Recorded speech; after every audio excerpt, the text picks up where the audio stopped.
Her bir kadının içinde görünmeyen bir güç var. Bütün dünyanı değiştirmeye kadir bir enerji. Bəziləri cəsarəti ilə seçilir, bəziləri zərifliyi ilə. Bəziləri isə özünə məxsus duruşu ilə hamını valeh edir. Amma bir həqiqət dəyişməz qalır. Qadını ən dəqiq ifadə edən onun saçıdır. Saçın sənin gücün, enerjin, imzan və özünə olan sevgindir. Saç doğru deyilsə, hiss də doğru olmur. Qadın saçında özünü tapanda isə bütün həyatını dəyişdirir. Mənim məqsədim hər bir qadının içindəki o gücü üzə çıxartmaqdır. Təbii gözəlliyi qorumaq və içindəki həqiqi səni oyatmaq.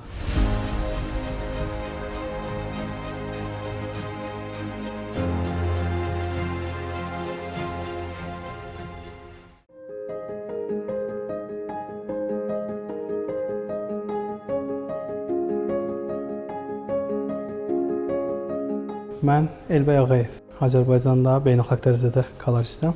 8 yanvar 94-cü ildə Zulfadan anadan olmuşam. Orta təhsilliyəm, təəssüf ki, orta təhsilliyəm, çünki 13 yaşımdan işləyirəm. 13 yaşımdan işlədiyimə görə təhsilimə çox vaxt ayırmamışam. Bu sənətə Ukraynada başlamışam.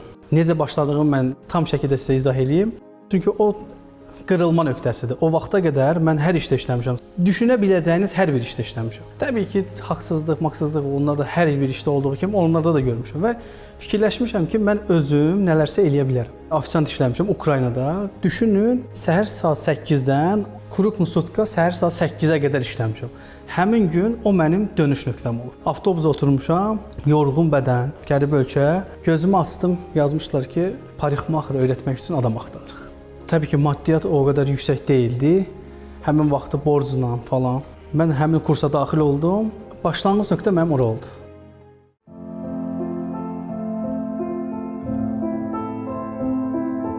Ondan sonra Türkiyəyə getdim. İstanbulun ən populyar salonunda necə işə başladım kuaförlüyə.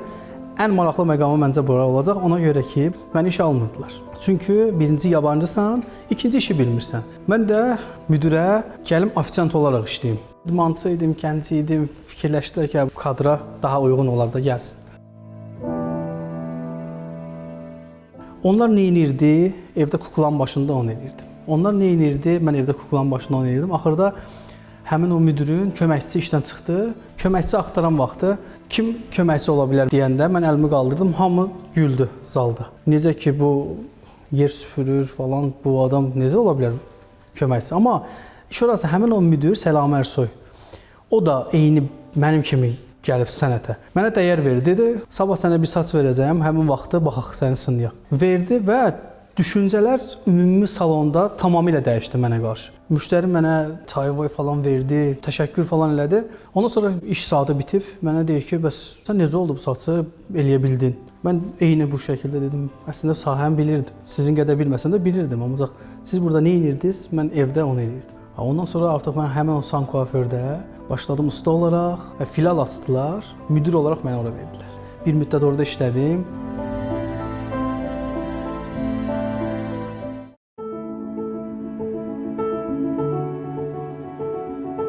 Bakıya gəlirdim, salonlara gedirdim, dedim ki, mən filan salondan çıxmışam, məni götürün, mən işi bilirəm.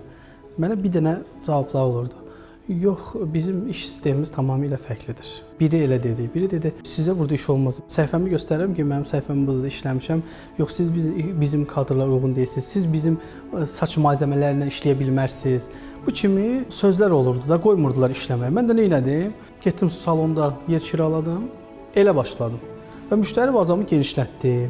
Ondan sonra birinci salonumu açdım, sonra ikinci salonu açdım. Təbii ki, müştəri çoxaldıqca çünki baxdım ki, yetişmirik də biz və öz kadrlarımı yetişdirməyə başladım. Məsələn, mən nə edirəm, onlar onun eynisini çıxardır. Və bizdə salon ancaq bu şəkildə işləyir, sistem şəklində. Yeni deyək ki, bir usta alırıq salona, o da eyni bizim salonumuzun sistemi ilə işləməlidir. Çünki müştəri gələndə Elbəy adına gəlir salona və buradan çıxanda da Elbəy adı ilə çıxmalıdır. Mən bu sənəti kasıbçılıqla başlayıb, sonra sevdim. Yəni, bu mən deyim ki, mən bu sənəti düşündüm ki, sənət üçün yaradılmışam. Xeyr.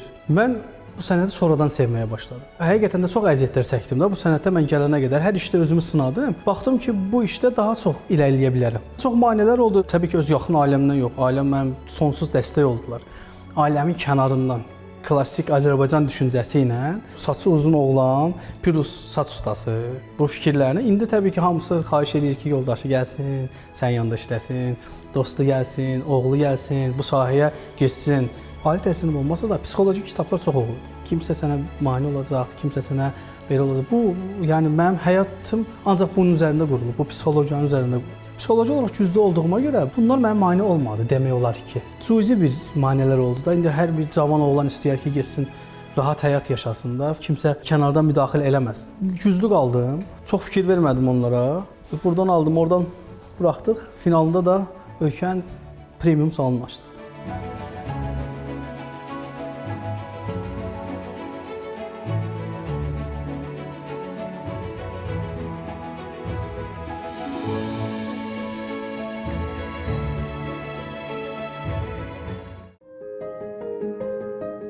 Bugünkü gündə salon sistem şəkildə işləyir, amma mən yenə dayanmıram. Öz üzərimdə işləyirəm. İş saatım bəllidir. Səhər saat 8-də girirəm, axşam saat 8-də çıxıram. Bu mənim həyat hekayəm. Finansal olaraq tam özgür olsam da yenə işləyəcəm. Çünki sənətimi sevirəm. Bu işdən zövq alıram. Tətil günümdə belə yenə işləyirəm. Gənclərə örnək olmaq istəyərəm bu baxımdan. Amma gənclər təəssüf ki, bu örnəkləri götürmək istəmir. Məsələn, bizim yanımıza gəlirlər 21-23 yaşında. 2 gün işləyir, sonra gedir.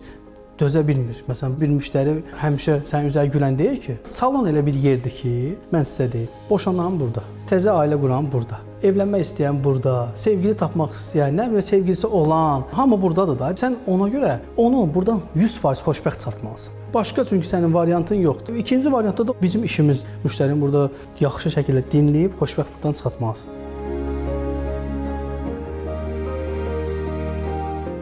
Ümumiyyətlə, bu sahədə mən beynəlxalq dərəcədə tanınan bütün stilistlər, saç koloristlər hamısından dialoqdayım. İnkişaf ancaq elə olmalıdır. Yəni biz bir-birimizlə dialoqdayıq. Onun elədiyi saç rənglərindən tutmuş kəsiminə qədər bir-birimizlə fikir alış-verişi eləyirik. Bunlar beynəlxalq dərəcədə tanınmış saç ustalarıdır. Bizim Elbey produksiyasını birazdan gələcək. Öz markama aid şampunum var, baxımım var, maskam var. Onların fikir köməkliyi ilə mən onları çıxartmışam üzə.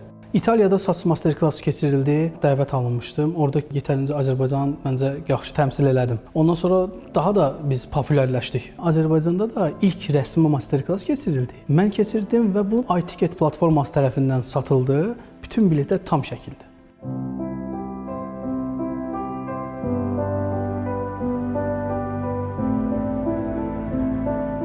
Əlimdə gördüyünüz öz markamdır, Elbey Products. Və bunu biz necə istehsal eləmişik, mən sizə deyim. Firmalara deyirik, baxın, bizim müştəri bunu istəyir. Mən saçın içərisindəyim. Mən bilirəm ki, bu saç nə istəyir?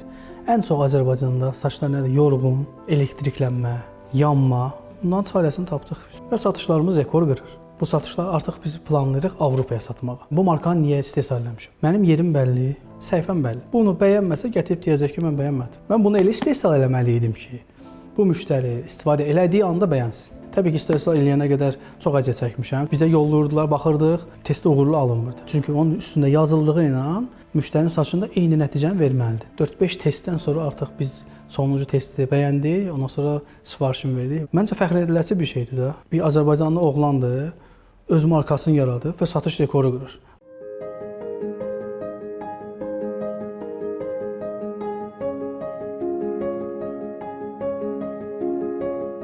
Əslində bizim işimiz o qədər çətin deyil. Nəyə görə çətin deyil? Mən sizə bunu deyim. Azərbaycan qadınları demək olar ki, dünyanın ən gözəl qadınlarından biridir. Mən İtaliyada, İspaniyada hər yerdə olmuşam, işləmişəm. Yəni bu şəkildən biz bir tərəfi rahatıq. Çünki gözəli biraz daha gözəlləşdiririk. Bunda kaprizlər az olur.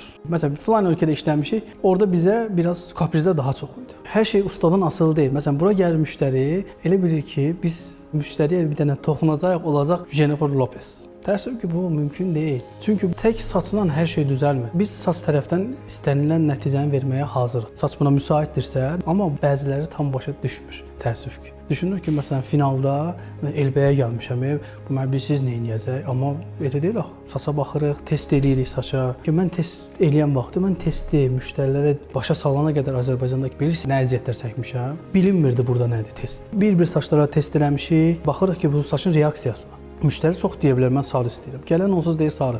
80% adam əmin olun ki, yaraşdı, yaraşmadı, mən sarı istəyirəm. Amma sarı istəmək üçün saç dayanacaqmı, onun gücü qaldıracaqmı, bunların hamısı önəmlidir. Biz də test eləyirik. Testin nəticəsi yaxşı çıxmayanda, məsələn, bu şeylər də başımıza gəlir. Müştəri deyir ki, okey, siz nə bilirsiniz, onu eləyin. Nə alınır, onu eləyin. Biz də nə alınır, onu eləyirik və finalda təbii ki, başlayır ki, mən bunu istəməmişdim.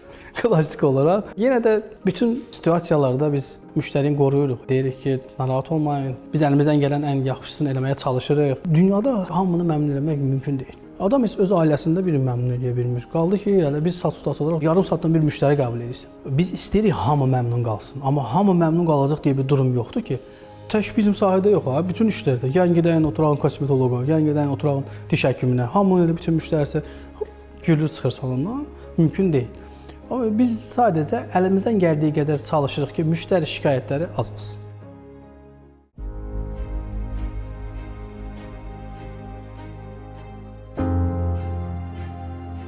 Gələcək planlarım biz nə qədərdir? En qədərdir. Dubayda salonu açmaq istəyirəm, Almaniyada salon açmaq istəyirəm. Çünki tələbat oradan bizə çoxdur. Müştəri təsəvvür eləyin. Demək olar 70% Almaniyadan gəlir, 30% Amerikadan gəlir. Yerli müştərilər də qəbul edirik. İndi deyəcəm, elə bilərsiniz, yerli müştəri qəbul eləmir, eləyirik. Amma bizim əksəriyyət çox müştərimiz xaricdən gəlir. Mənim anam deyirdi ki, həmişə sən narahat olma, yaxşı qazanacaqsan, yaxşı işləyəcəksən. Həmişə anam mənə bu motivasiyanı həmişə verib. Yaşadığım müddətdə deyib ki, bu qadın narahat olma, istədiyin yerə çatacaqsan, istədiyin işə sahib olacaqsan.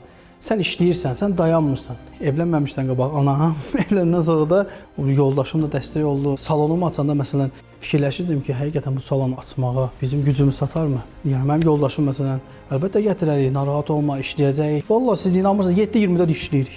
Yoldaşım da kosmetoloqdur. Yəni sahəmiz ayrıdır, amma demək olar ki, eyni sahədir. Belə baxanda ikimiz də gözəlləşdiririk. Bu sahədə mən yekəm, mən təkəm, elə bir şey yoxdur. Bu sahədə bir-biri dəstəkləsən böyüyəcəksən. Yəni mən təkəm, mən nömrə 1-əm, nömrə 1 olub nə olacaq? Bir insanın fiziki olaraq işləyə biləcəyi bir müştəri var da. Mənim fikrimcə qarşılıqlı hörmət çərçivəsində bir-birimizi dəstəkləyərək böyüyə bilərik. Tövsiyəm odur ki, hər işə başlayanda gərək pes eləməyəsən. Motivasiyanı düşürəcəklər, biri ayağından çəkəcək sağa, sola. Hər işdə, yəni bugün ən yaxşı şüşə silən də olsun. Nə bilim, ən yaxşı çay gətirən də olsun. Pes eləməyəcəksən. Pes eləmədiyin sürəcə hər türlü qarşılığını alsın. Aynən iş yoxdur, güc yoxdur, elə bir şey yoxdur. Bizə də iş yox idi. Bizə gətirib belə deyiblər ki, gəl bu balyajı sən elə, filan qədər pul verəcək. Sıfırdan öz işini yaratmısan da. Bu həyat belədir. Almaniyada da belədir, Belçikada da belədir. Kimisi kral ailəsində doğulur, kimisi kral ailəsində doğulmur. Kral ailəsində doğulmursansa, özün öz həyatı yaşatmalısın. Aynən mane olacaq, nə olacaq. Mən mane görməmişim deyirdir. Yəni açıq deyim. Görsəm də deyərdim rahat şəkildə. Özümə bugün sağlam ailə, sağlam həyat arzulayıram. Başqa heç nə. Pul arzulamıram. Çünki niyə arzulamıram? Mən pulu hər türlü qazanacağam. Onun üçün ki, mən həyatımda fəhlədə işləmişəm. Hər şey işləmişəm. Bu olmasa belə, başqa şeydə işləyib, ailəmi dolandıracaq qədər pulum olacaq. Birinci vacib olan sağlamlıqdır. Və mən allerjik asmayam. Allerjik asma olmağıma rağmen səhər saat 8-dən axşam saat 8-ə qədər yenə işləyirəm. Çünki niyə? Mən gələcəyimi daha ideal eləmək üçün, görsənmir, hamısı allergiyadandır. Asma olmağıma rağmen yenə işləyirəm, yenə işləyəcəm. Bir var zövqdən eləsəm, bir də var acından eləsəm.